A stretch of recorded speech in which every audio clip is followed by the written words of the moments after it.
Hey everyone, Sebastian here, back again with another video from Bluebook Test 1, Reading and Writing, Module 2B, this time question 13.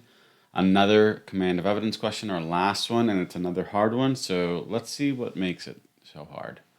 In the 20th century, ethnographers made a concerted effort to collect Mexican-American folklore, but they did not always agree about that folklore's origins. Scholars such as Aurelio Espinosa claimed that Mexican-American folklore derived largely from the folklore of Spain, which ruled Mexico and what is now the southwestern United States from the 16th to early 19th centuries. Scholars such as Americo Paredes, by contrast, argued that while some Spanish influence is undeniable, Mexican-American folklore is mainly the product of the ongoing interactions of various cultures in Mexico and the United States.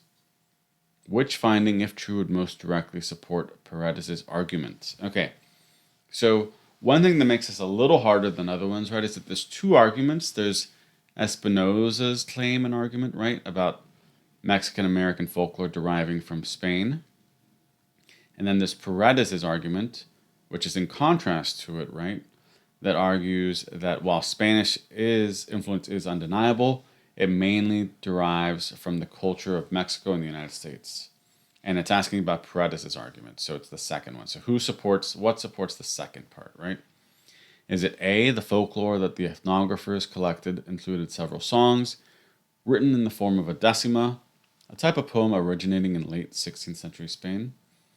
Nah, okay. B, much of the folklore that the ethnographers collected had similar elements from region to region. C, most of the folklore that the ethnographers collected was previously unknown to scholars. And D, most of the folklore that the ethnographers collected consisted of corridos, ballads about history and social life of a clearly recent origin. So his argument that it comes from the connection between Mexico and the United States, not Spain. So A, I would say, is not very strong. It's weak. It goes against it. It would support Espinosa more because it's talking about how it comes from decima, which comes from the late 16th century Spain. So I would probably say a minus for that one. And that's why I put that little dash. Much of the folklore that the ethnographers collected had similar elements from region to region. Again, not very helpful because it's just saying it's similar across regions. So it's like, well, is it similar in Mexico, in the US, and Spain? So I'll put a minus on that one. And most of the folklore that the ethnographers collected was previously unknown to scholars. I don't know how that ties in here, right? It's just saying that it's new stuff they're finding, I guess. So not loving that. And then D, most of the folklore that the ethnographers collected consisted of corridos, ballads about history and social life of a clearly recent origin.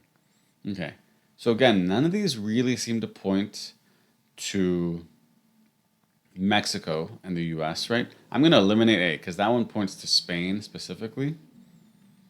All right, so right now we sort of have three minuses, which I think is a unique situation for us.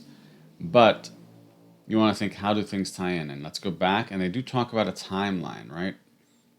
How Spain was from the 16th to early 19th centuries, and the United States is from an ongoing, and Mexico is from an ongoing interaction, so more recent, right? And so we have a time thing that helps us. So it would be D. Because we're told they come from a clearly recent origin, and that would be associated with Mexico and the US's own culture, not Spain's culture, right? So, and that's a better option, right, than something like C. Most of the folklore because that's just saying it was unknown. That has nothing to do with where it comes from or when.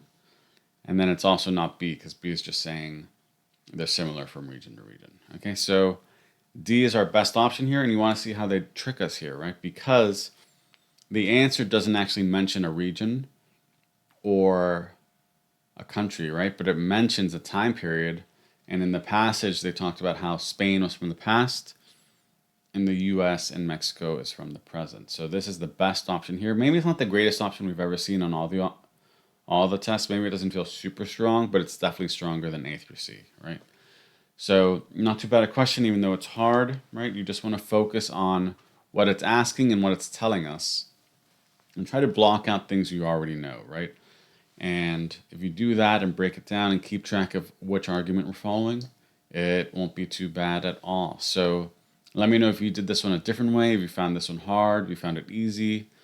And otherwise, I'll talk to you all soon. I hope it is sunny where you are. And if it's raining, I hope it's cleaning your windows and watering your plants. Bye.